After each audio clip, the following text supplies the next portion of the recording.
नमस्कार, मैं हूं शाहरुख खान। आप देख रहे हैं एनडीटीवी इंडिया। तो आज अगर हम जिक्र यूपी का करें तो यहां दूसरे दौर के लिए पोलिंग सुबह 7 बजे से शुरू हो गई है। 55 सीटों पर मतदान जारी है।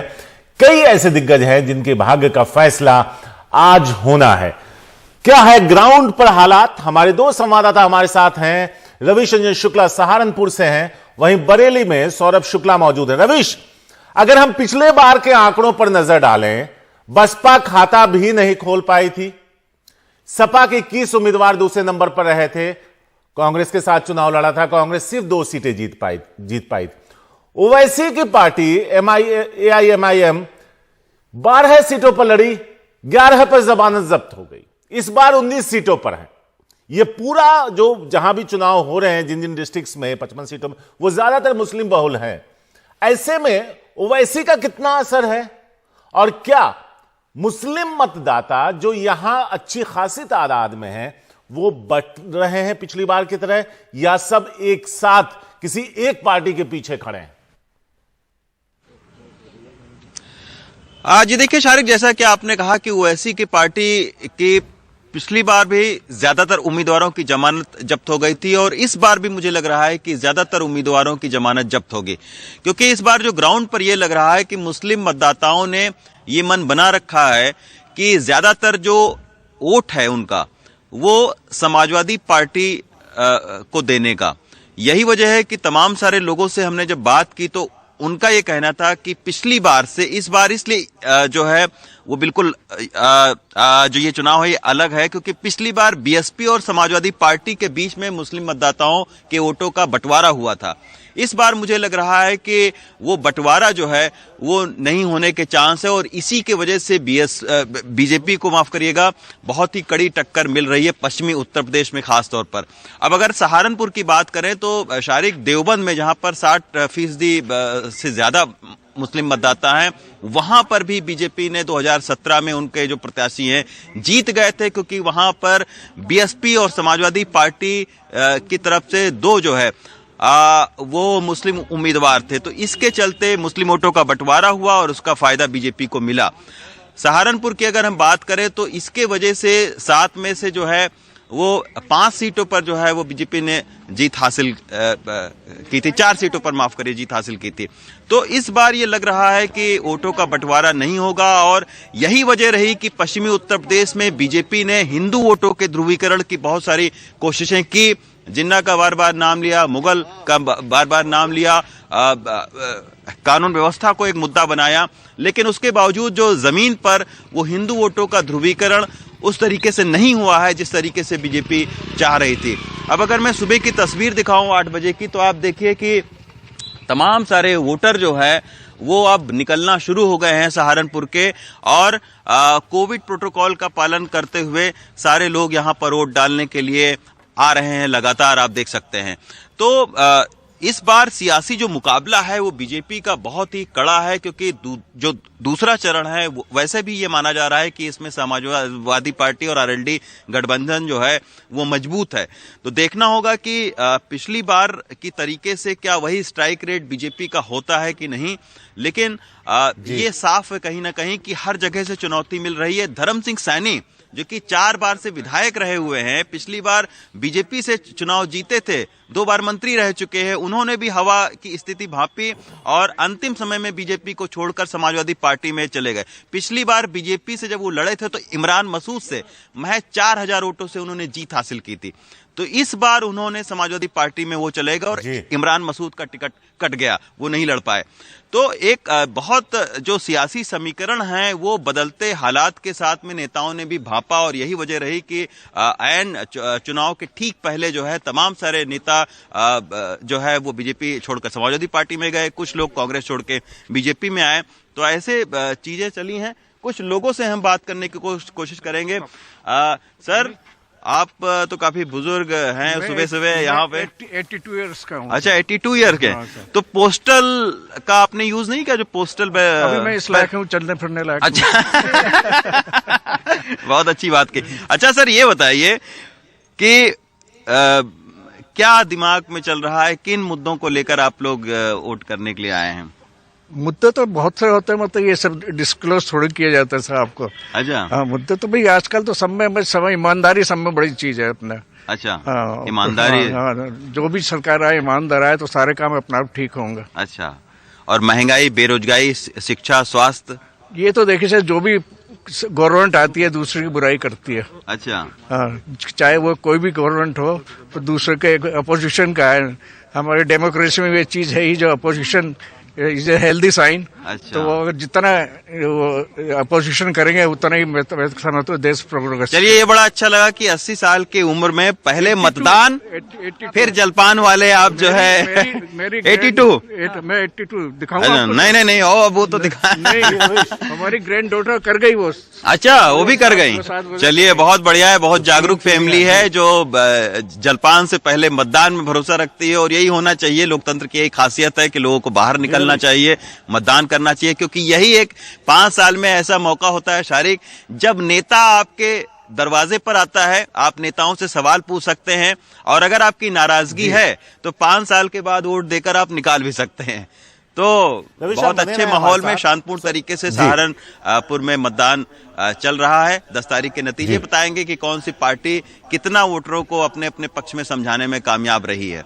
अशोक हमारे संवाददाता है सहारनपुर के। अशोक, आपने वोट किया कि नहीं किया? सर मैंने, हाँ, सबसे पहले मैंने वोट किया है। अच्छा, हाँ। चलिए, ये बढ़िया है कि सबसे पहले आपने वोट किया, फिर रिपोर्टिंग पे निकले हैं। Right sir. तो ये शारिक हमारे यहाँ के जो लोकल रिपोर्टर हैं वो जी।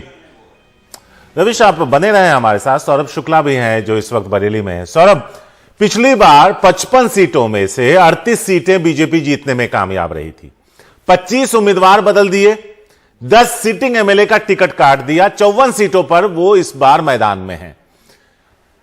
जो कवायद है कि चेहरे बदल देने का एक फायदा हमेशा रहता है कि जो सत्ता में बने रहने की वजह से जो लोगों में नाराजगी है, वो चेहरे बदल देने से शायद कुछ कम हो जाता है, और ये पार्टियां करती रही हैं, और बीजेपी खास करके इस पर खासा ध्यान देती है। तो इस दौर में भी देखा है कि 25 उम्मीदवार बदले गए हैं, जिसमें से 10 विनिंग जो कैंडिडेट्स थे पिछली बार के, उनके टिकट भी काट दिए गए। बिल्कुल, देखिए शारिक, बीजेपी की ये पूरे प्रदेश में स्ट्रैटेजी है। लगभग उन्होंने अपने 70 से ज्यादा सिटिंग विधायकों का टिकट काट दिया है, ताकि जो एंटी इनकम्बेंसी है उससे बीजेपी लड़ सके, उससे काउंटर कर सके। पहले हम चुनावी चर्चा करेंगे, लेकिन हमारे साथ एक जनरेशन है, माँ, बहू और पोती, तीनों लोगों ने वोट किया है। आपका नाम बताइए। भूपिंदर कौर। कितने साल की उम्र है आपकी? करीब 70 के लगभग। 70 प्लस है। क्या मुद्दे हैं इस चुनाव में आपके? मतलब क्या चीजों को लेकर के आपको लगता है बेहतर होना चाहिए? क्या सोच के आप वोट करके आए हैं? हर कोई चाहता है कि भाई अच्छा सब होना चाहिए, जो भी बैठे अपनी अपनी ड्यूटी पूरी निभाए। ड्यूटी पूरी निभाए, और क्या। बिल्कुल। तो दादी ने बताया, आपसे पूछते हैं, आपका नाम बताइए। मेरा नाम इंद्रप्रीत। इंद्रप्रीत है। इंद्रप्रीत, आप वोट करके आई हैं, क्या मुद्दे हैं महिलाओं की? बरेली की महिलाएं क्या सोचती हैं? देखिए, सबसे पहले तो यहाँ की रोड्स बड़ी खराब है, रोड्स ठीक होनी चाहिए। और दूसरा बात जो है कि ये जो महंगाई इतनी बढ़ती जा रही है, उससे बहुत परेशानी होती है।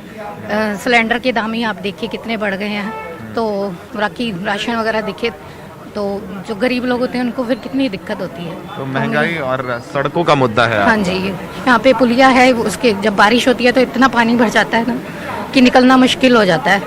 हमेशा वादे किए जाते हैं कि ठीक कर देंगे, लेकिन कभी ठीक नहीं करते। ठीक नहीं होते। तो शारिक, देखा सुना आपने वोटरों को? ईमानदारी से बैठे ना। हाँ। जो बैठे ईमानदारी से काम करे। तो आपको लगता है जो सरकारें बैठी ईमानदारी से काम नहीं कर रही? मेरे को तो कोई नहीं लगता। आपको नहीं लगता ऐसा?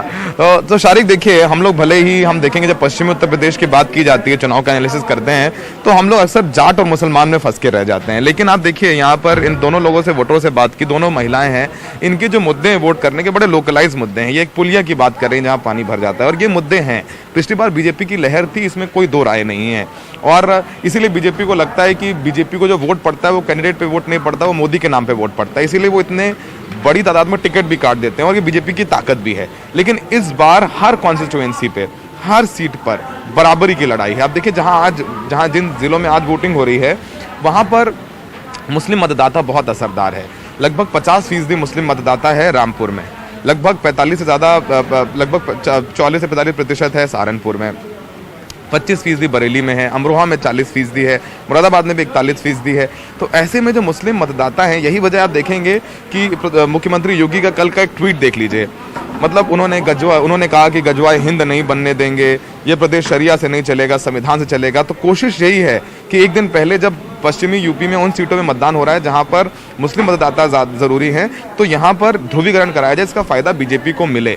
यही वजह है कि आप देखेंगे पूरा वेस्टर्न यूपी का कैंपेन बीजेपी का वो काफ़ी कहा जाए धर्म के आधार पर रहा है, चाहे वो जिन्ना की बात हो, पाकिस्तान के समर्थन की बात हो, चाहे वो और दूसरे मुद्दे हों। आप सोचिए कर्नाटक का मुद्दा जो हिजाब का है वो उत्तर प्रदेश में उसकी बात हो रही है। अखिलेश यादव इस हिजाब पर बात करने से बचते हैं, उनको पता है कि अगर हिजाब पे बात करेंगे तो बीजेपी के पिच पे खेलना जैसा हो जाएगा।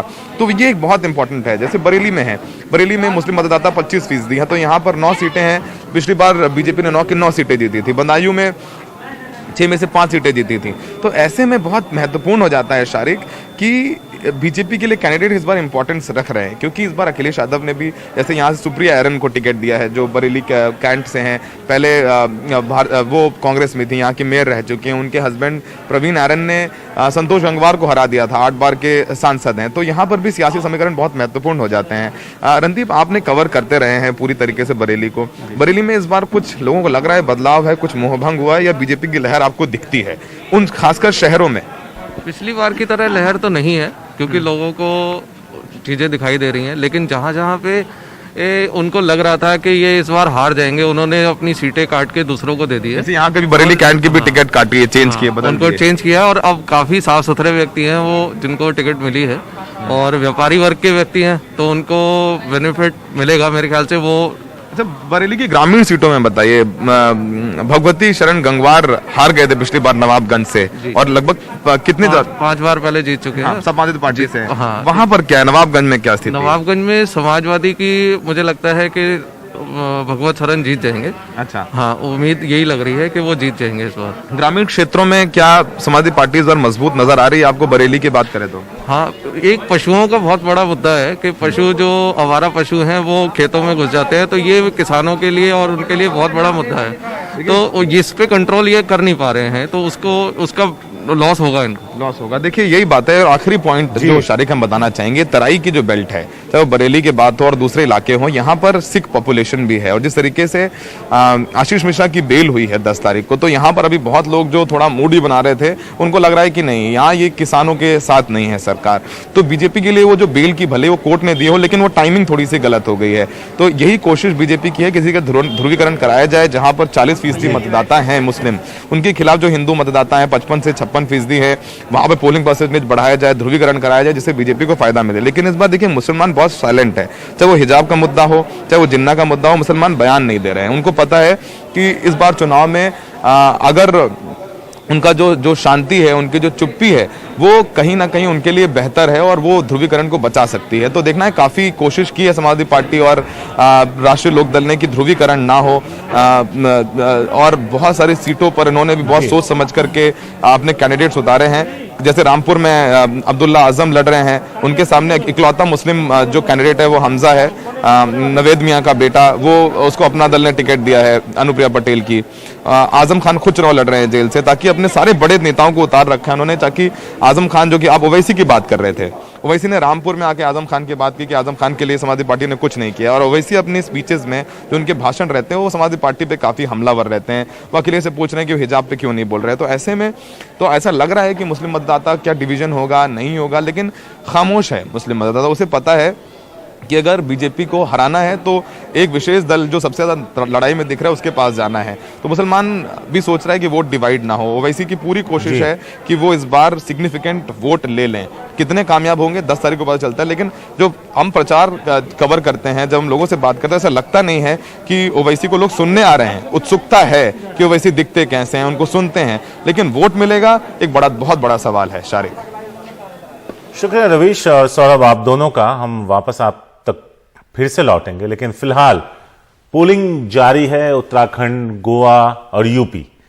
तो ऐसे में और भी बहुत सारी खबरें हैं। जब हम लौटेंगे तो उत्तराखंड का जिक्र करेंगे, जहां एक बार तुम एक बार हम, यानी सरकारें बदलती रही हैं। क्या यह ट्रेंड इस बार भी जारी रहेगा, या बीजेपी अपनी सत्ता वापसी इस बार करवा पाएगी?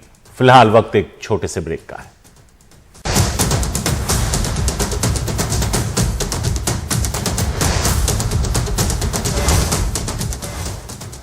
उत्तराखंड में विधानसभा चुनाव के लिए मतदान 8 बजे शुरू हुआ। यहां एक ही दौर में सभी 70 सीटों पर वोट डाले जा रहे हैं और यहां के 78 लाख से ज्यादा मतदाता 632 उम्मीदवारों की किस्मत का फैसला करेंगे। मतदान के लिए यहां 11,500 से ज्यादा पोलिंग बूथ बनाए गए। उत्तराखंड में मतदान का वक्त सुबह 8 बजे से शाम 6 बजे तक का रखा गया है। यहां राज्य की बीजेपी सरकार में कई मंत्रियों समेत दिग्गजों की किस्मत का फैसला होना है। अक्षय डोंगरे हैं हमारे साथ इस वक्त इस मुद्दे पर बात करने के लिए, जो उत्तराखंड के खटीमा में मौजूद हैं। सीधे उनके पास चलते हैं। आप लंबी कतारें यहां देख सकते हैं वोटरों की, सुबह से ही लोग लाइन में हैं। अक्षय, आप भी इसी राज्य, इसी खूबसूरत राज्य से आते हैं और वहां मौजूद भी हैं आप। राज्य की अगर हम बात करें तो एक बार तुम एक बार हम, ये ट्रेंड रहा है जी। पिछले 5 सालों में बीजेपी का यह तीसरा मुख्यमंत्री है। आप वहां मौजूद हैं, अगर वहां के समीकरण समझा पाए कि बीजेपी क्या मजबूती से उस ट्रेंड को तोड़ने जा रही है या कांग्रेस वापसी की तरफ है?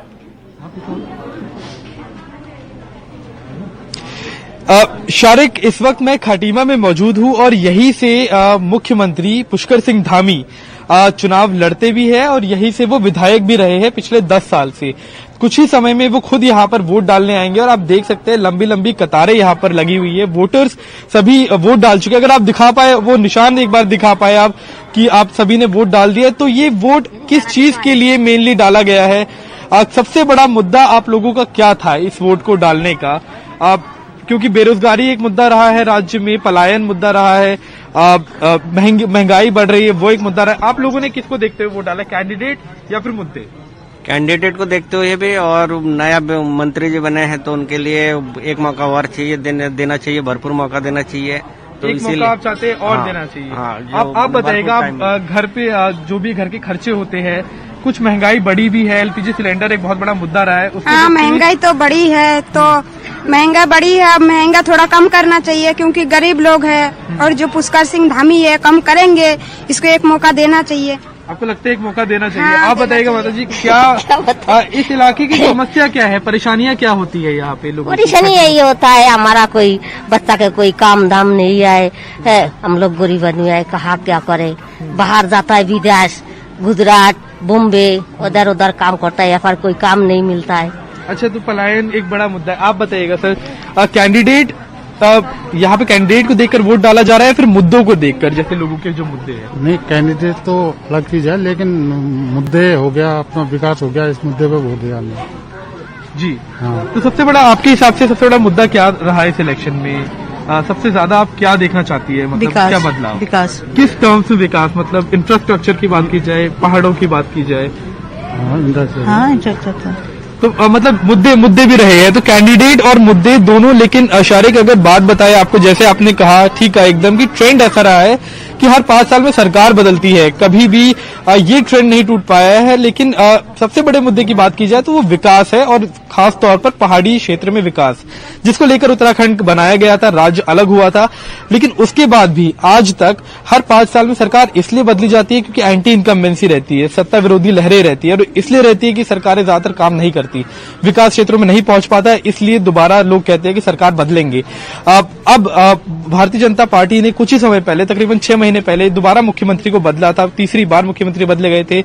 तो वो इसलिए किया गया था ताकि जो एंटी इनकम्बेंसी है, जो सत्ता विरोधी लहरें, उसको एक तरह से, उस मुद्दे को एक तरह से हटाया जाए, ताकि नया फेस आए, नए फेस से नई उम्मीदें बंधे। और आप देख भी सकते हैं, लोगों का यही कहना है कि पुष्कर सिंह धामी को वक्त कम मिला है, वो यंग है, तो उन्हें एक मौका और दे सकते हैं, तो ये लोगों का मानना है। तो एक तरह से जो भाजपा ने सोचा था, जो उनकी प्लानिंग थी भाजपा की, वो कहीं ना कहीं काम करी है। क्योंकि त्रिवेंद्र सिंह रावत की बात की जाए, उन्होंने तकरीबन 4 साल वो सत्ता में रहे, मुख्यमंत्री रहे, तो उनके खिलाफ एंटी इनकम्बेंसी काफी ज्यादा थी। लेकिन अगर बात की जाए क्षेत्र की, राज्य की बात की जाए, तो अभी भी बहुत कड़ा मुकाबला है कांग्रेस और भाजपा में, जो कि एक तरह से बेनिफिट बीजेपी ही है। क्योंकि अगर ट्रेंड की बात की जाए तो कांग्रेस को एक अपर हैंड मिलना चाहिए था, लेकिन अगर दोनों पॉलिटिकल पार्टीज की बात की जाए तो कड़ा मुकाबला है, और इंडिपेंडेंट भी हो सकता है कि एक बड़े प्लेयर बनकर इस बार उभरे। शुक्रिया अक्षय। और आप इस खूबसूरत राज्य में मौजूद हैं, और वहां से इस रिपोर्ट को हम तक लाने के लिए हम वापस आप तक लौटेंगे। फिलहाल उत्तराखंड से गुजरते हुए अब गोवा का रुख करते हैं और गोवा में भी आज 40 सीटों पर मतदान शुरू हो चुका है। एक ही दौर में यहां मतदान निपट जाएगा। 10 तारीख को फैसला होगा कि आखिर कौन बाजी मारने में कामयाब रहा है। तो गोवा में विधानसभा चुनाव के लिए मतदान जारी है। 40 सीटों पर वोट डाले जा रहे हैं और यहां के करीब 11.5 लाख मतदाता 301 उम्मीदवारों की किस्मत का फैसला करेंगे। मतदान के लिए यहां 1600 से ज्यादा पोलिंग बूथ बनाए गए हैं। गोवा में मतदान का समय सुबह 7 बजे से 6 बजे तक है। यहां राज्य की बीजेपी सरकार में कई मंत्री समेत दिग्गजों की किस्मत का फैसला होना है।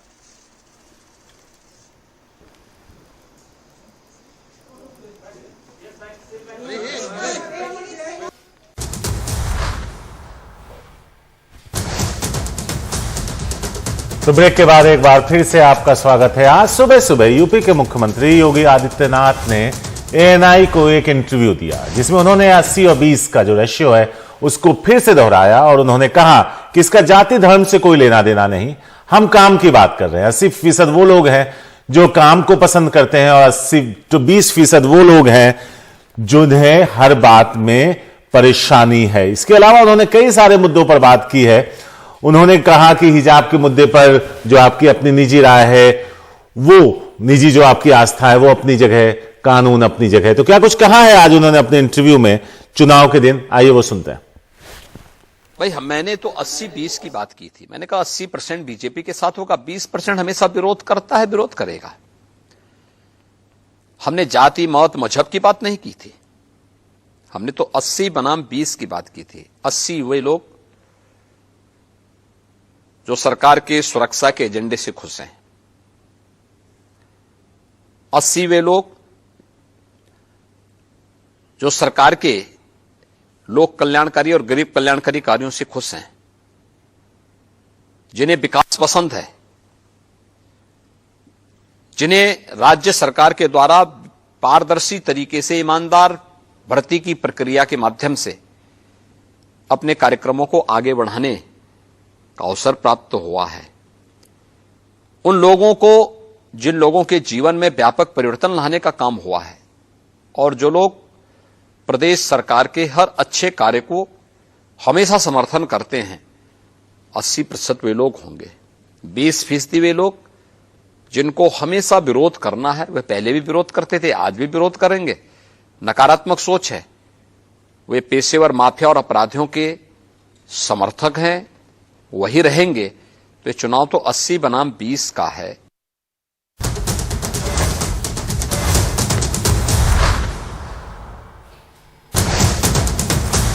आज प्रधानमंत्री अपने चुनावी दौरों पर होंगे। सबसे पहले उनका रुख यूपी के लिए होगा, जहां कानपुर देहात में उनकी एक रैली है। उसके बाद वो पंजाब का रुख करेंगे, जहां जालंधर में जनसभा को संबोधित करने का कार्यक्रम है। संयुक्त किसान मोर्चा ने प्रधानमंत्री के दौरे का विरोध किया है और फिरोजपुर में हुई घटना के बाद, उस चूक के बाद, इस बार पंजाब पुलिस काफी सतर्क है। सेंट्रल फोर्सेस को भी लगाया गया है और कोशिश ये की जा रही है कि इस बार किसी तरह की कोई भी चूक ना हो। कांग्रेस के विधायक ने कहा, सड़क से मत आइए, हेलीकॉप्टर से आइए। इस पर अरविंद केजरीवाल, जो दिल्ली के मुख्यमंत्री हैं, उन्होंने कहा कि मामला प्रधानमंत्री का है, ऐसे में उनकी सुरक्षा पर राजनीति नहीं होनी चाहिए। तो आज प्रधानमंत्री का दौरा है जालंधर में, जहां बीजेपी अमरिंदर सिंह की पार्टी के साथ गठबंधन कर चुनाव मैदान में है।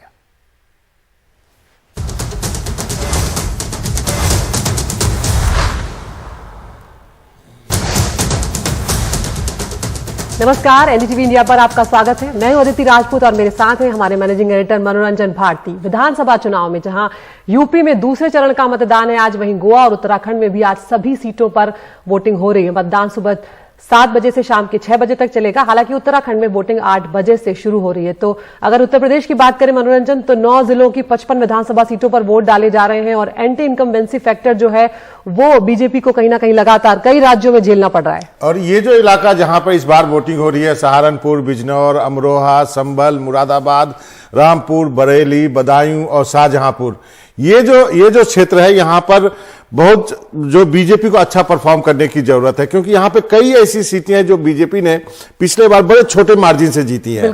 2000 से, 4000 से, 500 से 1000 से। तो यहां पर जो है वो काफी बीजेपी को अपनी लड़ाई जो है मजबूती से उन्होंने, वो कहते हैं वो लड़े हैं, लेकिन क्या कुछ कर पाएंगे ये तो वक्त बताएगा। लेकिन जिस तरह के बयान वोटिंग के पहले आ रहे हैं, जिस तरह के चीफ मिनिस्टर्स के इंटरव्यू आ रहे हैं, जिस तरह से उन्होंने सफाई दी है 80-20 पर, उस पर हम जो है बाद में चर्चा करेंगे। हमें बताया जा रहा है कि हमारे दो सहयोगी सौरभ शुक्ला बरेली में और रवीश रंजन जो है वो सहारनपुर में है। सौरभ, आप बताइए।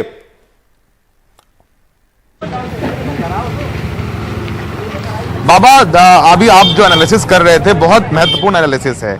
जिन सीटों में आज मतदान है वहां पर जो मुस्लिम मतदाता हैं वो निर्णायक भूमिका में रहते हैं। जैसे कि रामपुर में लगभग 50% मुस्लिम मतदाता हैं, संभल में लगभग 45% मुस्लिम मतदाता हैं, लगभग इतने ही मुस्लिम मतदाता मुरादाबाद में हैं इतने, और लगभग 41% मुस्लिम मतदाता बिजनौर में है। बरेली में 25% मुस्लिम मतदाता है। और जहां पर मुस्लिम मतदाता कम है वहां बीजेपी ने 2017 में बरेली की 9 में से 9 सीटें बाबा जीत ली थी।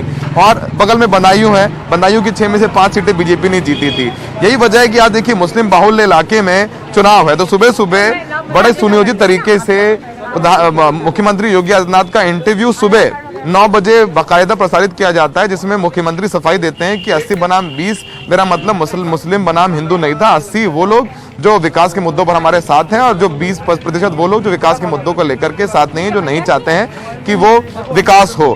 तो वो इसको क्लैरिफाई कर रहे हैं, साफ है। जैसे मुख्तार अब्बास नकवी हैं, मुख्तार अब्बास नकवी कह रहे हैं कि रामपुर में भले ही रामपुर जो शहरी सीट है जहां से आजम खान चुनाव लड़ रहे हैं बाबा, उनके सामने नवेद मियां हैं जो कांग्रेस के हैं, तो वहां रॉयल बैटल है।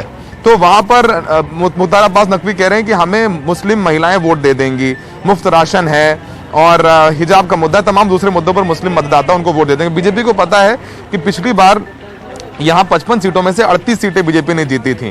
पहले फेज में 58 में से 53 सीटें जीती थी। तो ये जो चरण है वो बीजेपी के लिए सबसे बहुत महत्वपूर्ण चरण है।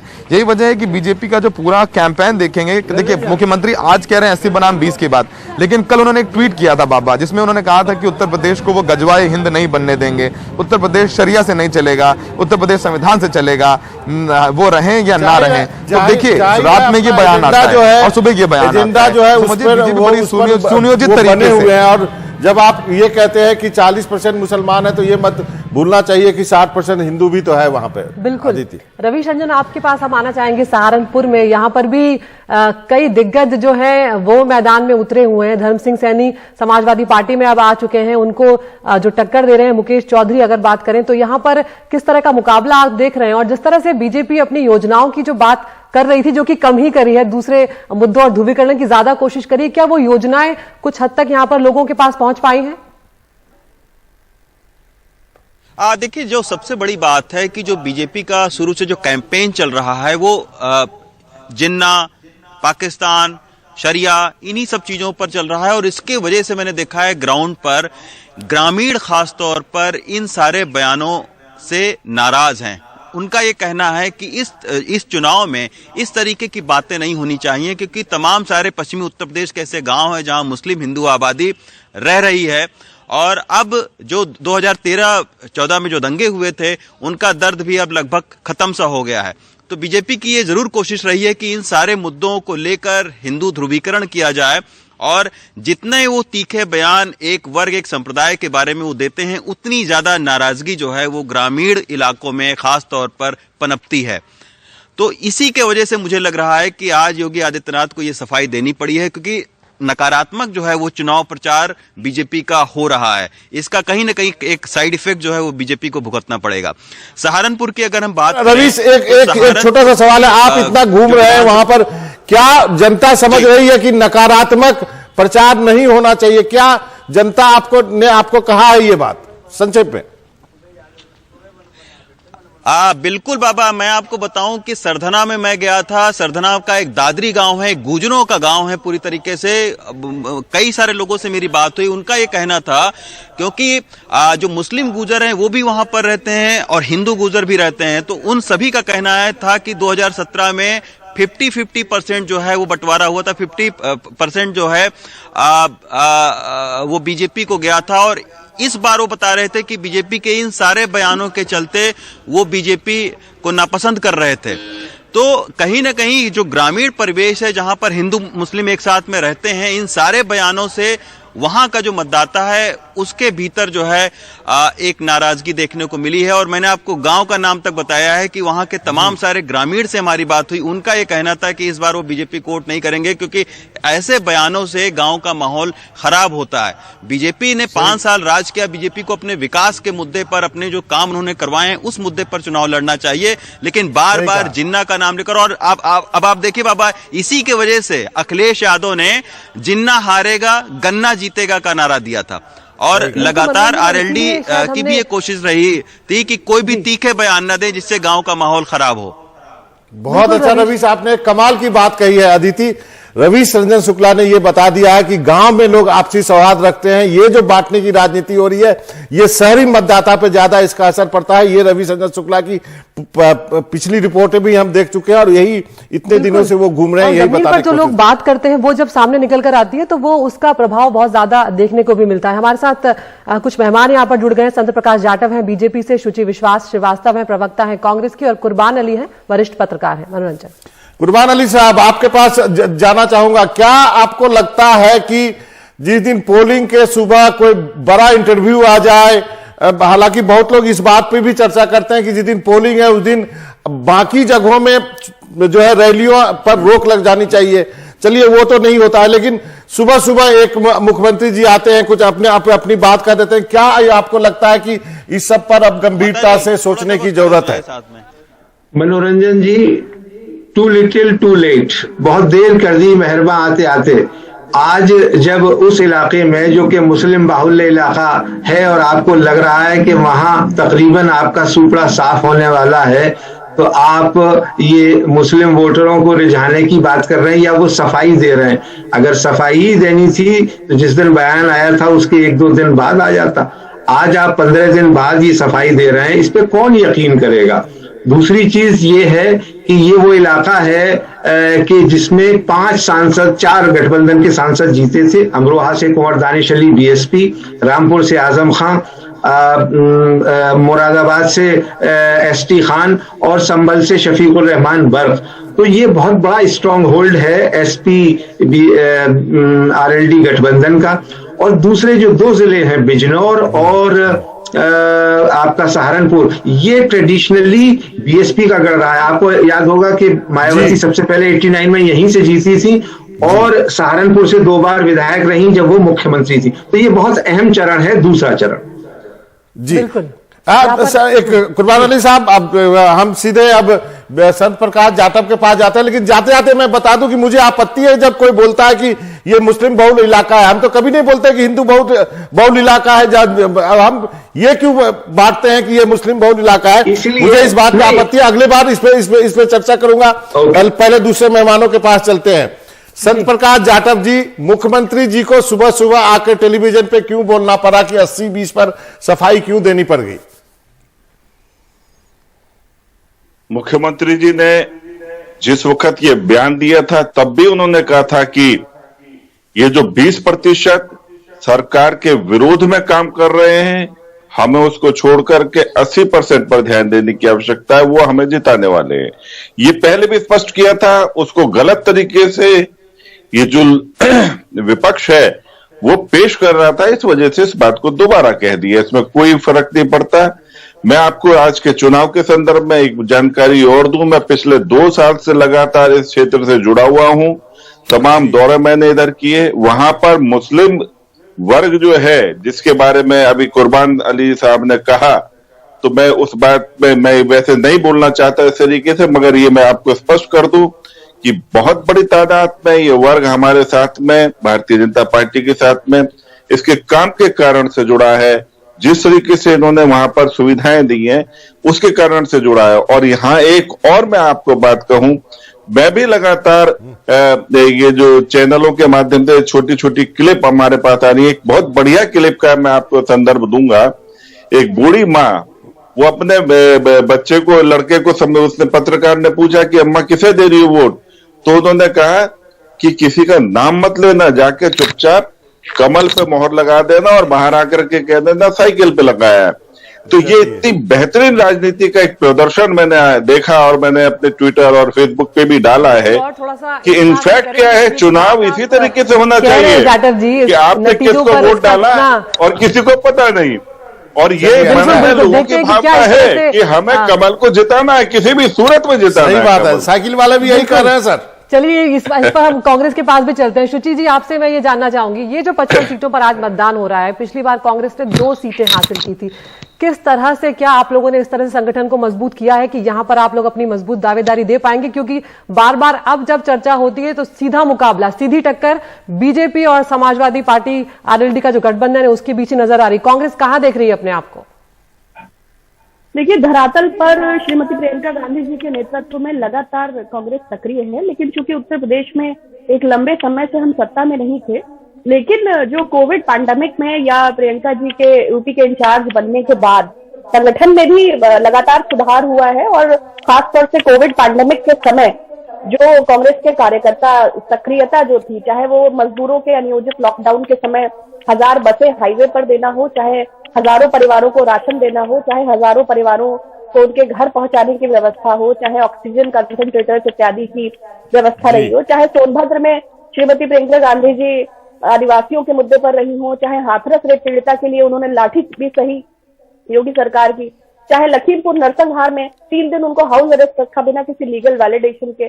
तो ऐसा है कि कांग्रेस भी हर मुद्दे पर, चाहे वो वैचारिक लड़ाई है, चाहे वो धरातल पर लड़ाई है, मजबूती से लड़ रही है। बाकी मीडिया का क्या परसेप्शन है और कितना विजिबल है, इस पर मैं कुछ नहीं कहना चाहती, लेकिन हाँ, कांग्रेस कार्यकर्ता और कांग्रेस के नेता लगातार सक्रिय है और हम बेहतर की उम्मीद करते हैं। और आप चलिए, बहुत अच्छा कहा, परसेप्शन की लड़ाई लड़ रही है, ट्विटर पे लड़ाई लड़ रही है, जमीन पे कब लड़ेगी, क्या संगठन मजबूत है। एक छोटा सा ब्रेक के लिए रुकते हैं, ब्रेक के बाद आएंगे तो फिर आप सबसे इन सब चीजों पे चर्चा करेंगे। वक्त है छोटे से ब्रेक।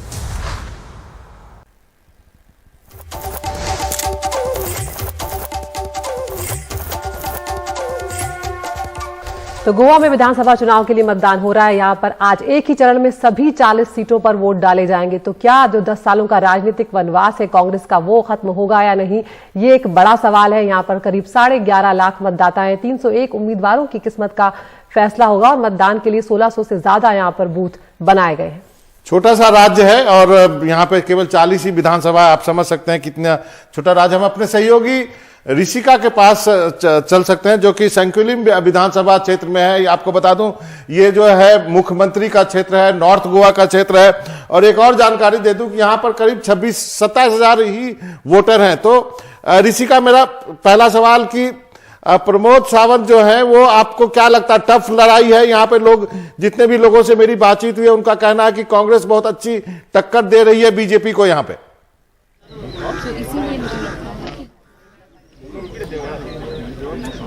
जी बिल्कुल, यहाँ पर प्रमोद सावंत की कंस्टिट्यूंसी है, ये 2012 से यहाँ पर लगातार जीतते जा रहे हैं, बट ये उनका पहला इलेक्शन है एज चीफ मिनिस्टर। वो 2019 में चीफ मिनिस्टर बनाए गए थे जब मिस्टर मनोहर पारिकर की डेथ हुई थी।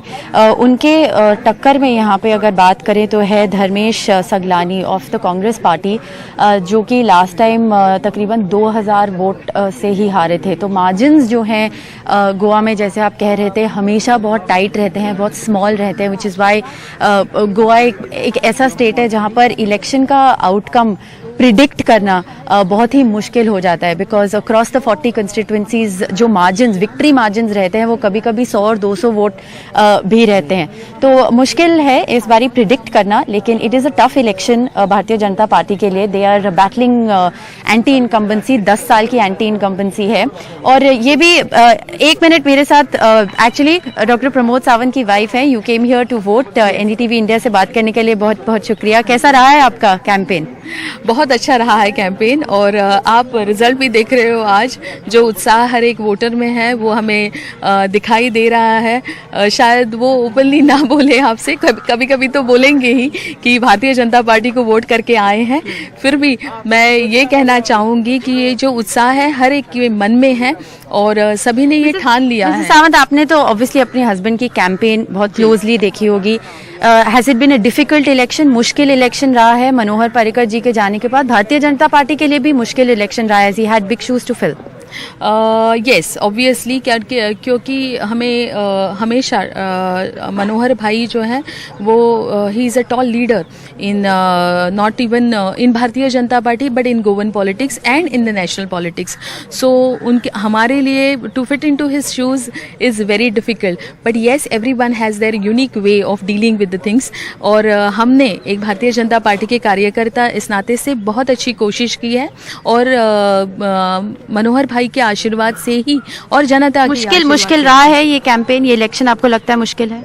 चुनौती तो हर एक टाइम पे होती है. जो पिछली जो 3 इलेक्शंस में देखी है वही चुनौती हम आगे लेके मैं आपसे एक सवाल पूछूंगी. Voters of Goa, voters of this country want to know कि ये जो डिफेक्शंस का इशू है, 60% candidates who were voted from a political party in 2017 defected. ज्यादातर डिफेक्टर्स जो हैं कांग्रेस से बीजेपी में ही आए हैं. इस पॉलिटिकल कल्चर को आप कैसे देखती हैं?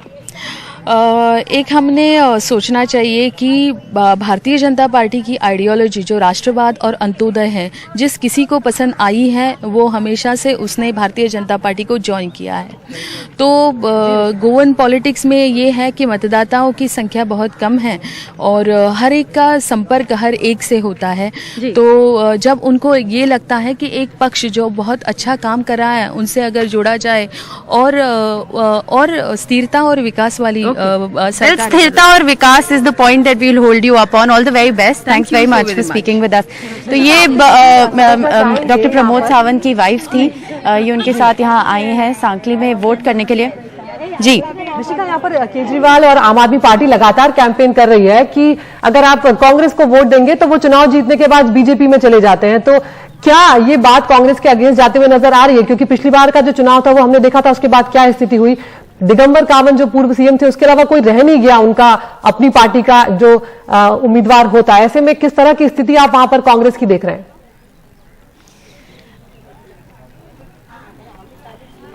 हमने वोटर्स से बात करी है Aditi through the course of our election coverage here and ये सही है कि वोटर्स जो हैं डिसइल्यूजन्ड हैं. सवाल पूछते हैं कि हम अगर किसी कैंडिडेट को किसी पार्टी से वोट देते हैं और वो जाकर चुनाव के बाद दूसरी पार्टी में जुड़ जाते हैं तो हमारे वोट का क्या महत्व रह जाता है. ये सवाल है वोटर्स के माइंड में. बट मैं आपसे ये कहना चाहूंगी कि ये सवाल अनफाउंडेड नहीं है. वो जस्टिफाइड है ये सवाल पूछने में, क्योंकि 17 कांग्रेस एमएलए जीत कर आए थे 2017 में. उसमें से 15 जो है बीजेपी में चले गए. Pratap Singh Rane has step down because Divya Rane उनकी डॉटर इन लॉ को बीजेपी ने टिकट दिया था. एंड तो Digambar Kamat literally loan MLA बचे हैं 2017 इलेक्शन से, जो कि इस इलेक्शन में लड़ रहे हैं. दिलचस्प बात इस इलेक्शन की ये भी है कि आम आदमी पार्टी और कांग्रेस पार्टी दोनों ने अपने कैंडिडेट्स को एंटी डिफेक्शन ओथ दिलवाई है.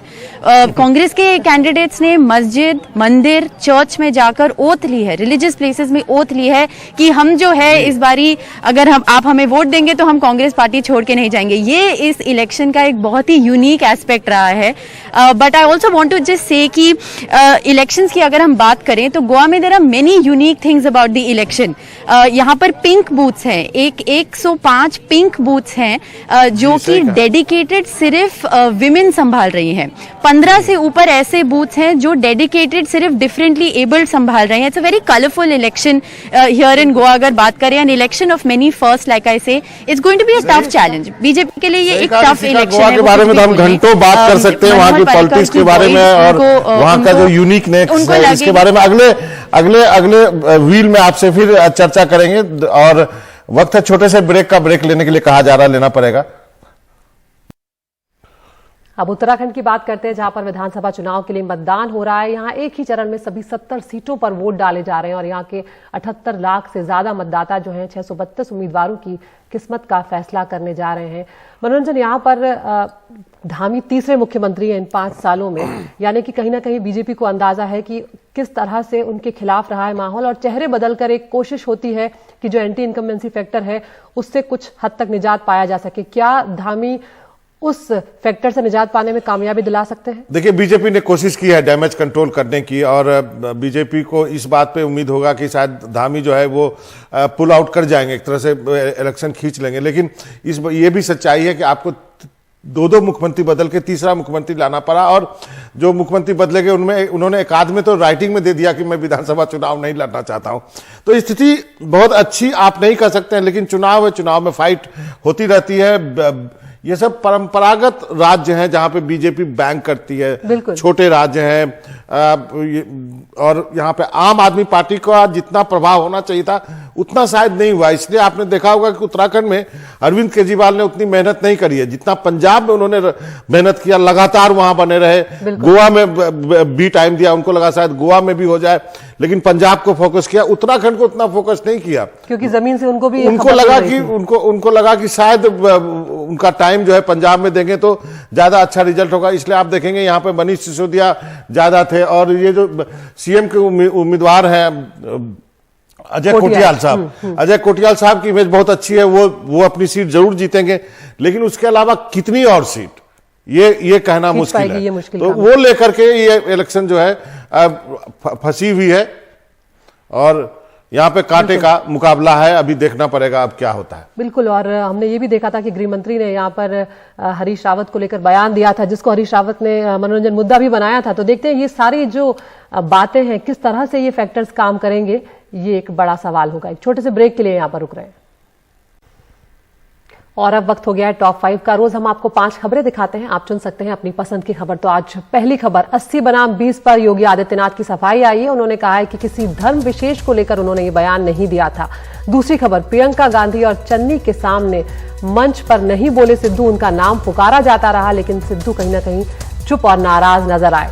तीसरी खबर, आज प्रधानमंत्री पहुंचेंगे पंजाब, उनके दौरे आज से शुरू हो रहे हैं, लेकिन किसानों ने आंदोलन और उनके विरोध की बात यहां पर कही है प्रधानमंत्री के दौरे के दौरान। चौथी खबर, प्रियंका गांधी ने कहा है कि अपने भाई के लिए वो जान भी दे सकती है। और पांचवी खबर, हिजाब का जो विवाद है उस पर आज कर्नाटक हाई कोर्ट में अहम सुनवाई होने जा रही है। तो हमारे YouTube चैनल में जाएं, इस पोल में हिस्सा लें, उस खबर को जो आप चुनेंगे उसे हम विस्तार से दिखाएंगे।